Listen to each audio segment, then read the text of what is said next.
aim to keep the number of chromosomes the same from generation to generation. When a new organism was formed by the fusion of two reproductive cells from two parents. In other words, why didn't this number, in fact, just double?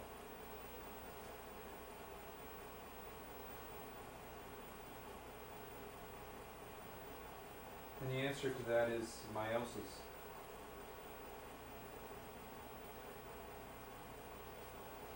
As you know, there's two types of cell division, one for normal growth of the organism and the other for reproducing cells, or gametes, which would only have half the genetic material. So when an egg and a sperm unite, they are actually restoring the proper number of chromosomes. So in human beings, where there are 23 pairs or 26 chromosomes, with meiosis, that number is halved, and then when two gametes fuse during fertilization, we go back up to 26.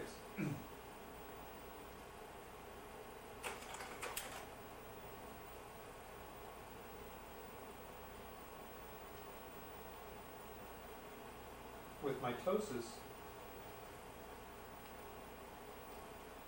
normal body growth is indeed attributed to cell division, and two daughter cells genetically identical to another cell are produced.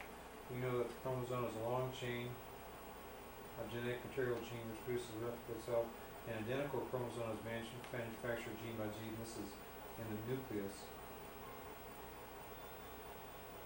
The chromatin duplicates itself gene by gene. At the same time, chromatin begins to contract to form the chromosomes in the nuclear membrane, separating the nucleus from the cell.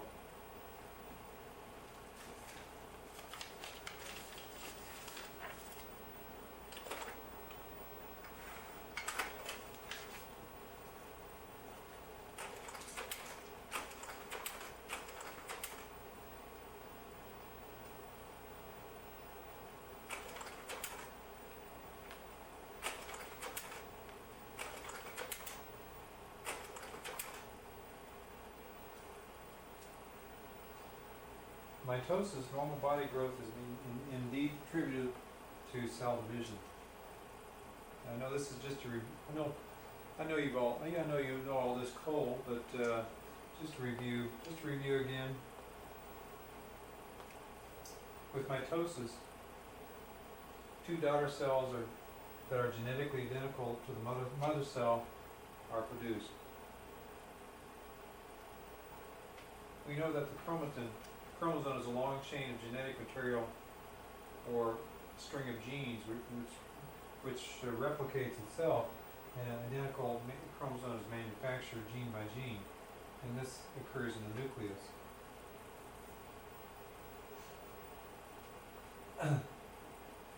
So what we have are these long stringy chromosomes which replicate and contract to form two identical chromatids, a pair of two identical chromatids connected by a centromere. By the time these chromosomes become visible under the microscope, duplication has been completed and they look like little X's or little H's. These double chromosomes move toward the center of the cell in a completely random manner. The centrioles pull the chromosomes apart and toward the opposite ends of the cell until one of each duplicated chromosome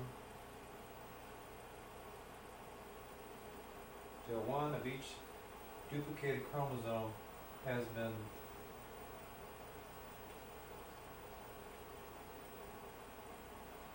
collected around the centriole, and then the stage is set for two identical daughter cells.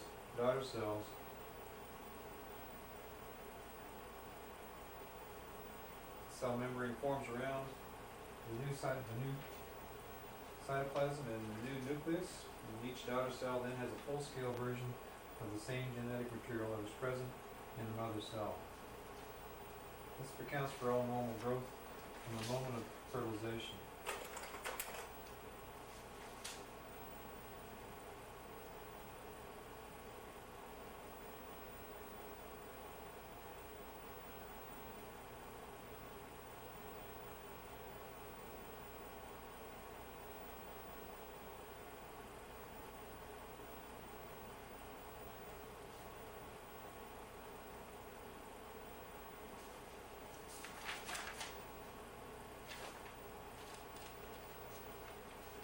The only way to give a double dose of genetic material to offspring was for the organism to undergo cell division that reduced the amount of genetic material in the gametes by 1/2. And we know this as meiosis. And this is the other type of cell division you learn about. This may be a little bit hard to see, but remember that as in mitosis, the chromosomes replicate themselves.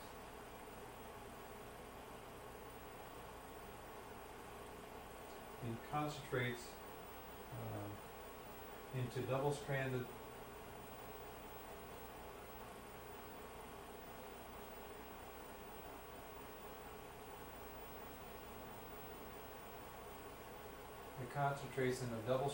chromosomes joined at the centromere.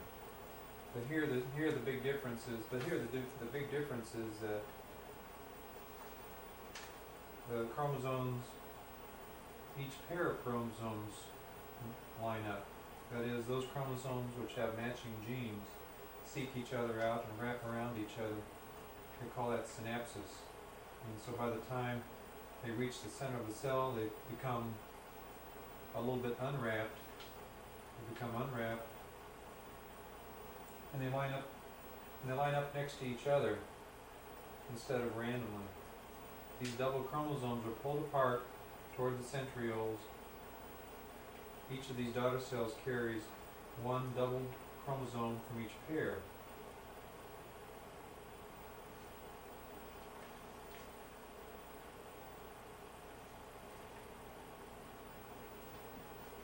In other words, two copies of 1/2 the genetic material of the mother cell. And these daughter cells in turn go through another division, essentially like mitosis, producing 4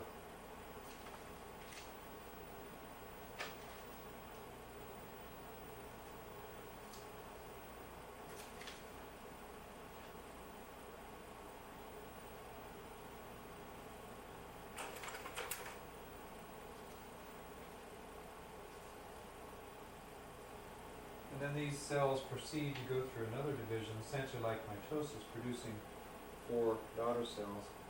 The double chromosomes line up, they're pulled apart. So today we know that every organism has a fixed number of chromosomes, but these chromosomes generally come in pairs. Humans have 23 or 46 chromosomes, and each gamete carries only 23 chromosomes.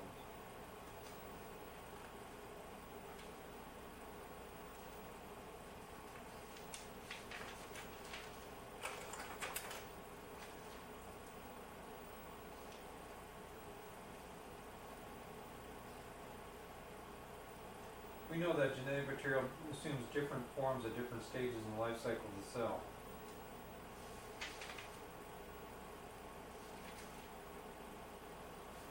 They appear as diffuse chromatin threads, sometimes as squat chromosomes just before division.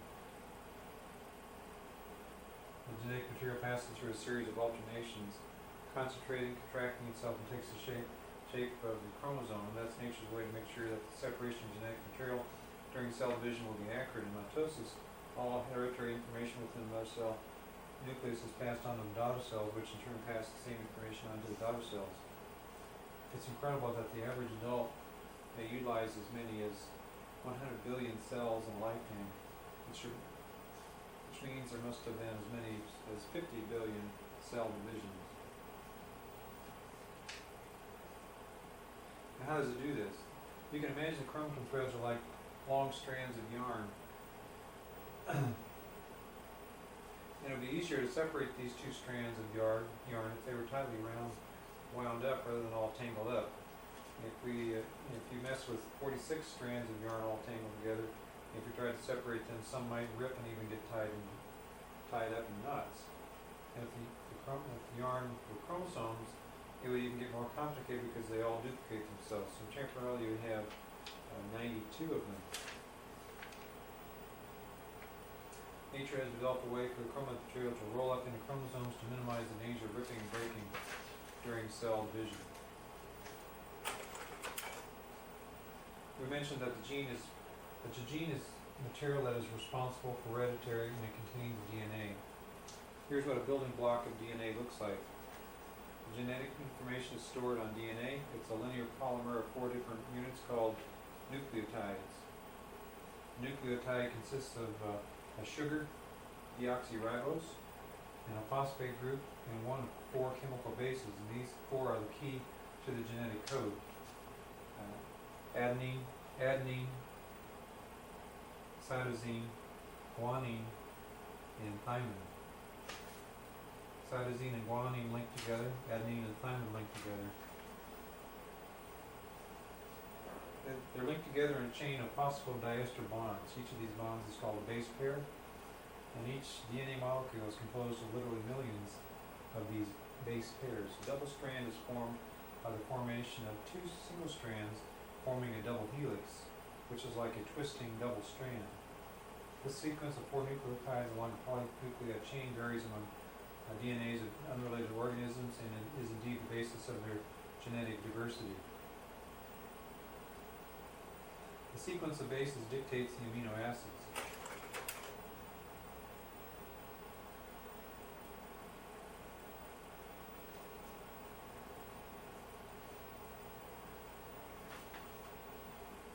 When a gene replicates, the helix is unwound, and the exposed bases link up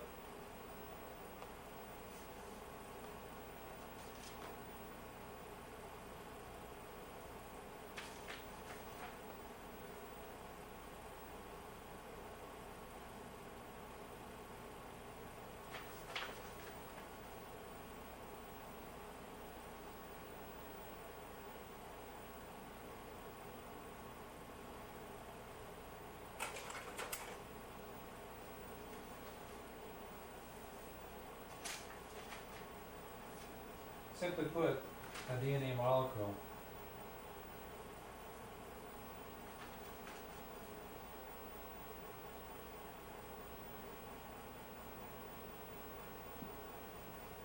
the sequence of bases dictates the amino acid. The way it does this is the 4 types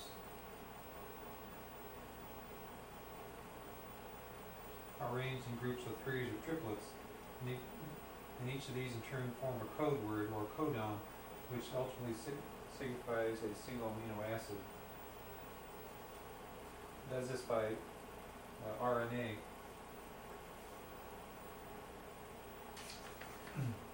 The DNA codes for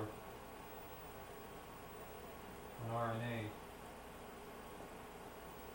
Amino acids are formed by codes, these triplets or codons, which are basically a series of 3 bases,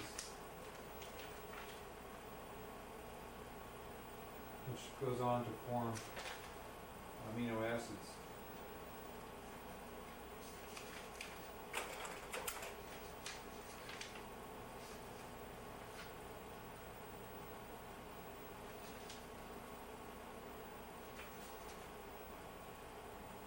Here's a complete set of actual chromosomes. You can see how they have characteristic banding patterns. In the human being, according to the international nomenclature, we group chromosomes into groups. The larger ones are in group A, the smaller ones in F and G. There are 2 sex chromosomes, an X and a Y. An X and a Y is a male genotype. X and an X is a female. All the other chromosomes are called autosomes, and in the human being there are 22 pair of those. And those in turn are separated into groups based on their size and location of centromeres.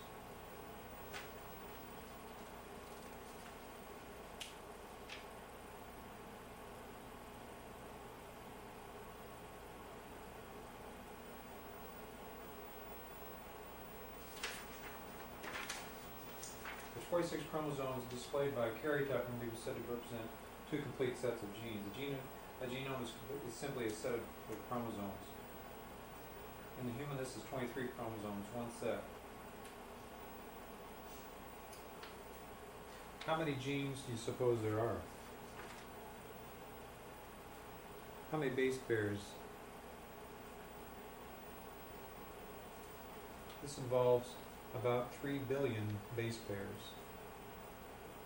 And an average chromosome contains about 2,000 to 5,000 genes within about 130 million base pairs. And these genes range in size from 1,000 base pairs, although there are many smaller than that, and all the way up to 2 million, such as the one that causes muscular dystrophy.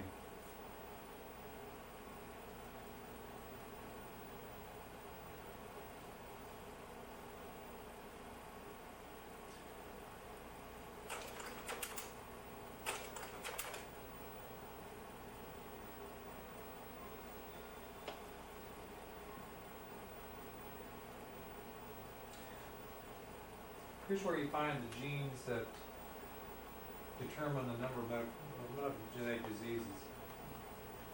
I've shown just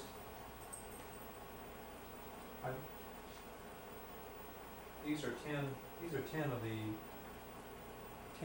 23 I'm showing 10 of the 23 chromosomes in the human being.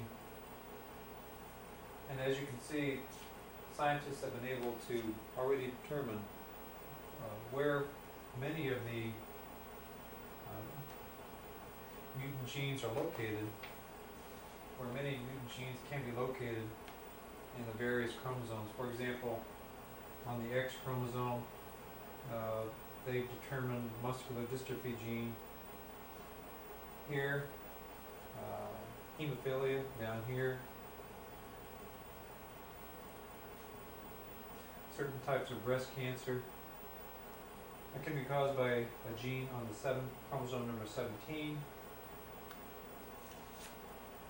Marfan syndrome, which we'll talk about here in a little bit, is found on chromosome 15, and so forth.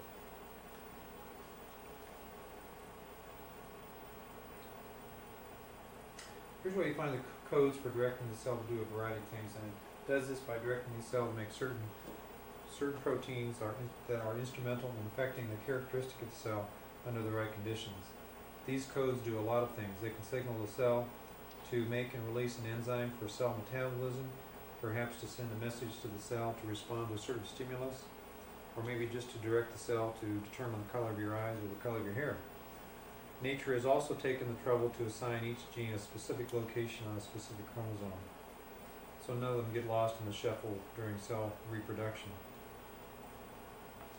That's a matter of efficiency and accuracy. Can you imagine 100,000 genes floating around in the nucleus, and then with replication there's 400,000, and trying to get them sorted out would be somewhat difficult. We've come a long way since Dr. Weissman studied chromosomes. Today, our super strong microscopes in cancers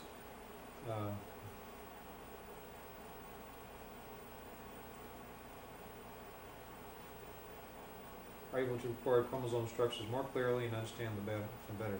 Staining techniques are better, and the process of culturing cells is much better. Lending to the study of replication much better. Human chromosomes have distinguishing characteristics, and we can assign each pair a numerical designation at the right moment for the replication process. We can take a picture of the pool of chromosomes and then cut them out, each with its partner, and rearrange them pair by pair like a jigsaw. This is called a karyotype, and it's a technique used for checking chromosomal abnormalities.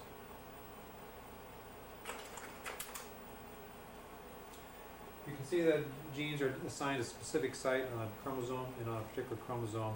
This particular gene will in all likelihood be inherited along with its neighbor next to it. These are called linkage groups, and these groups typically get inherited together.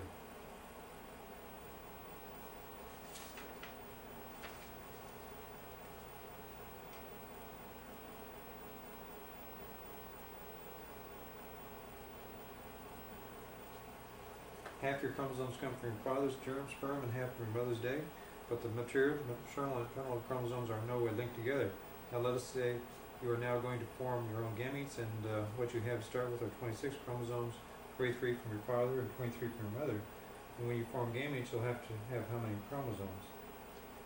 You'll form a lot of gametes, and the number of paternal chromosomes and the number of paternal chromosomes that make